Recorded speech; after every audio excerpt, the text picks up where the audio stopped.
Hi, my name's Chris Wise. I'd like to present to you all a whiteboard presentation about the comparative analysis of continuing care retirement communities and independent living. The story starts with my grandmother. About 20 years ago, my father sicked me on her to get her to move into a retirement community. I armed myself with 3 different brochures, drove up to Manhattan, banking on some gas money, lunch, perhaps the opera, traveled up in the elevator, presented her the brochures, and got a swift door on the back side saying, "I'm not moving in with a bunch of old people." Typical response. Retreat to my car, driving home back to the Cape, scratching my head saying, 89 years old, when is she going to be old enough for retirement living? So I went and really studied the genesis of senior housing, which started about 50 years ago with the Quakers and the Presbyterians. So the CCRC all consist of typically independent living, assisted living, and nursing.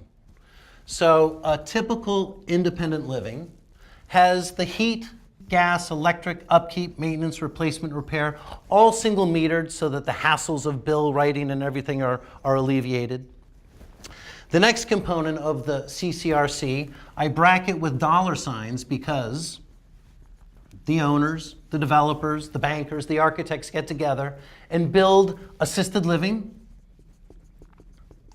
They build the nursing wing, doctors' stations, certified nurses' aid stations. Today, popular Alzheimer's wings are starting to pop up. All expensive, all a function of a fixed overhead of what I often refer to as a cruise ship. So many retirement communities, because they're all contained in a cruise ship, then start to add more $signs.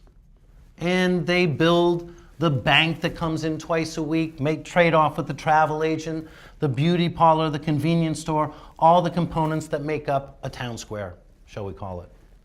So in reviewing this model, I realized that there were a lot of things different from ownership. They have what's called a return of capital plan where you put down a deposit. Typical CCRCs have a return of capital plan of about $450,000. It's their entrance fee.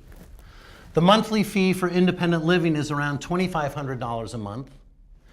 Industry average for assisted living, about $4,500 a month. You'll get 45 minutes a day of care with a 15-minute incremental biller. Important to know that this is ever changing. So this is just an example to help people understand the differences and the comparisons between retirement communities and independent living. So again, I'm sore on the backside from my grandmother shushing me out, and I came back home and built my first Wise Living project. Built it in Chatham, Cape Cod, independent living. I single metered the building for heat, gas, electric, upkeep, maintenance and repair, similar to all independent living retirement communities, equal to. I also believed in ownership. So this is condominium form of ownership. You have equity, choice, and control. Equity, choice, and control. Typical model over here, it's a return of capital plan. You don't have ownership. If you fall below a certain health criteria, often you're moved into the assisted living. You have no choice over health care. The goal for Wise Living properties are to be town-centric in a community where 80% of our residents have lived within a 5-mile radius for more than 20 years. So if you live in a 5-10 mile radius, the bank, the church, your travel agents, the beauty parlor, the restaurants, all of the conveniences of what you're used to don't change. You don't have to change. Here we plant ourselves. So compare that to a big retirement community where you've got this more self-contained environment where you don't have choice. You're paying for the upkeep and the replacement of everything within this. I'd much rather, again, be integrated into a town square where your relationships already exist. So we get into an important part of it. Not many people like to talk about healthcare, but here's how it works.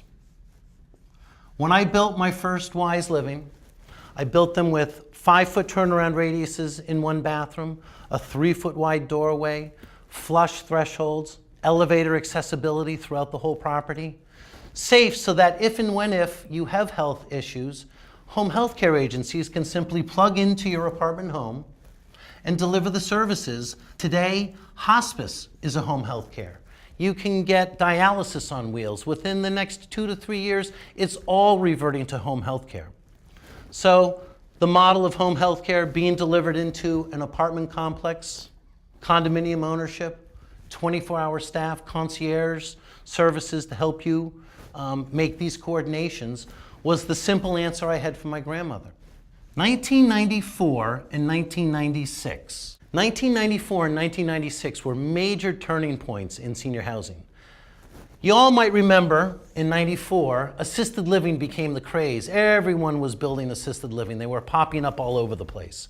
So much so that the state stepped in and made assisted living become a licensed environment. So in 1994, not unlike a nursing home, assisted living became licensed. What happened in the industry is that all of these retirement communities and even standalone assisted living properties started to contract with home health care agencies for their delivery of care. 1996 rolls around, and it's the beginning of the medical reimbursement reform.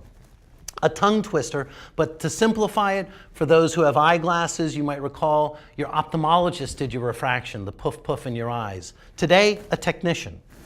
Blood used to be drawn from your primary physician, your favorite doctor. Now you go to a blood lab. Another example would be the birthing process. 30, 40 years ago, if a mother went in and had a C-section, she could stay for up to 2 weeks and get buffed and polished and sent to Oz, and the insurance company wrote the check. Today, you could have a Z-section and it's 1 day, maybe 2. They will send you home for medical reimbursement to get reimbursed at home, home health care. So 96 became a big change in the medical reimbursement, which basically caused assisted living to become a private pay environment. So 1994, assisted living became licensed. 96, it became a private pay environment.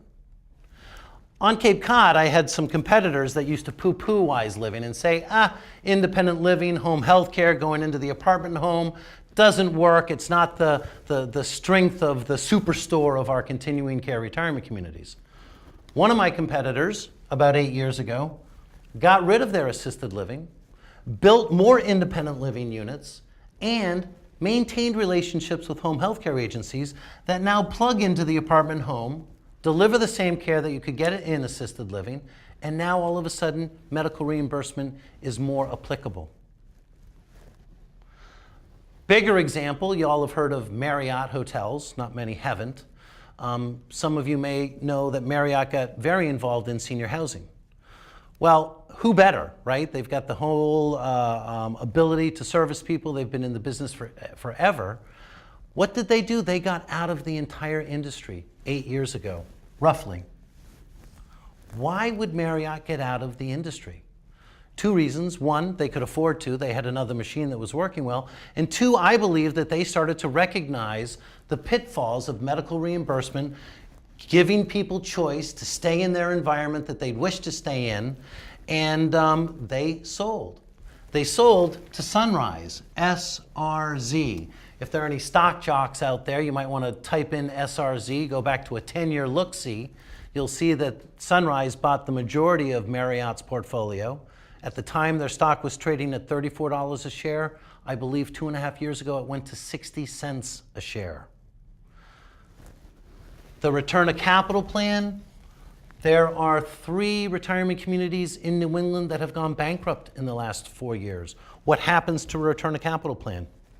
These are questions that, in time, are starting to unravel the complicated cruise ship model and bringing it more towards an independent lifestyle and independent program for home health care agencies to come and service you.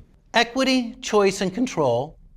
For sure, my grandmother, like many people, don't want to leave their home, don't want to contemplate moving to a big retirement community, and typically don't until a wheel falls off the cart, or there's a calamity within the family that needs to have some form of intervention.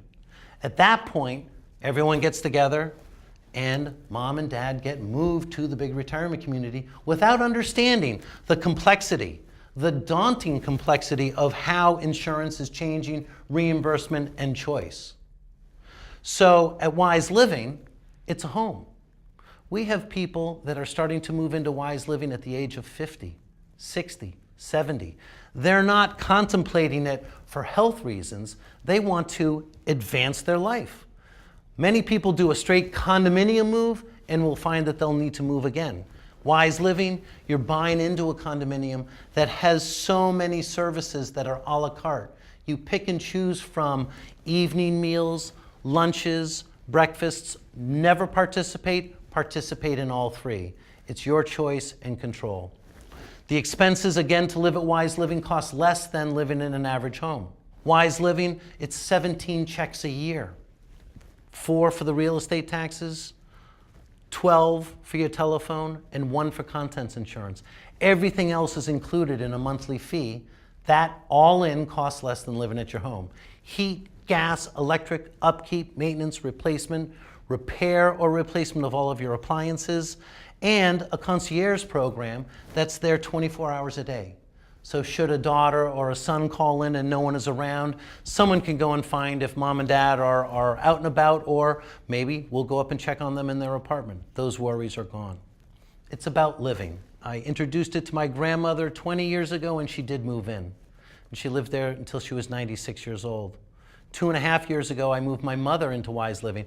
She is one of the more active people that I've ever met in my life. She's still, directing theater and musicals and plays organ in a church, and got rid of the house and the hassle of the home and moved into Wise Living and is absolutely flourishing there. So again, it's about living, it's about home. You don't have to struggle and fight staying in home until the children say it's time to move. Make the decision yours.